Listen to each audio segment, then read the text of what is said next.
Prince Harry told to become Canadian resident to shield against US and UK taxes. Prince Harry has been advised to become a Canadian resident by a tax expert, so that he could create a shield against US and UK taxes. Harry and his wife Meghan Markle astonished royal fans when it was recently revealed they had purchased a lavish £11 million property in Santa Barbara back in June. It is the first home the couple have bought together, and they took out an extensive £7 million mortgage to help cover the costs. However, as the pair continue to set up a permanent base in California, royal watchers have been left wondering what Harry will do in regards to his citizenship.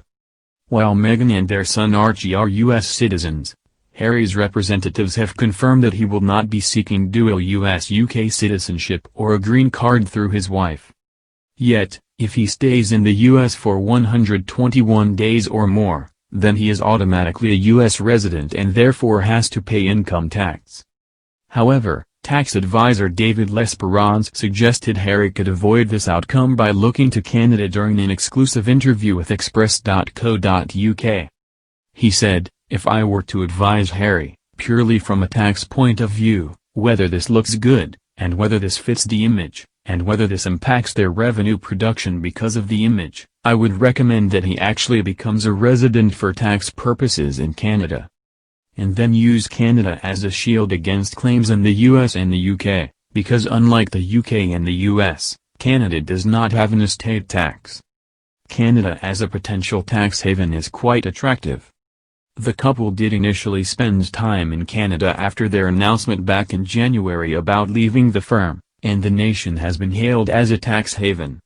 In a separate white paper published earlier this year, Mr. Lesperance explained, "Canada has income and capital gains tax applied against worldwide taxation. However, it is possible to greatly reduce or even eliminate Canadian taxation of non-Canadian income and capital gains.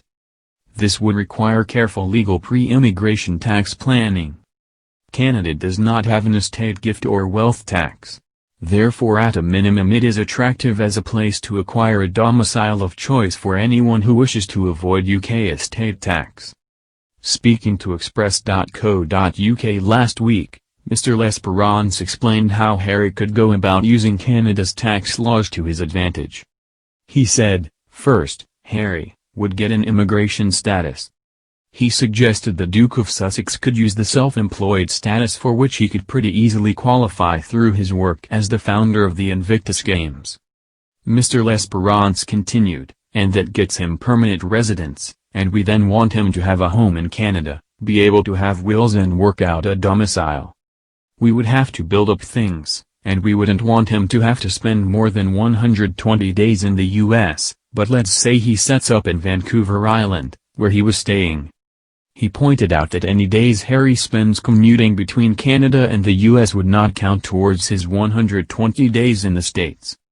The tax expert said that federal and state taxes are based on counting days, and commuting days. Mr. Lesperance explained how Harry's time will be divided between the US and the UK, but as long as neither of those are long enough to trigger Harry becoming a resident for tax purposes, he will be free to spend the rest of his time traveling the world. He added that as long as Harry spends some time in Canada, he could qualify. Yet, Mr. Lesperance did concede that this may not appeal to Harry, especially as both his wife and son are likely to stay put in California.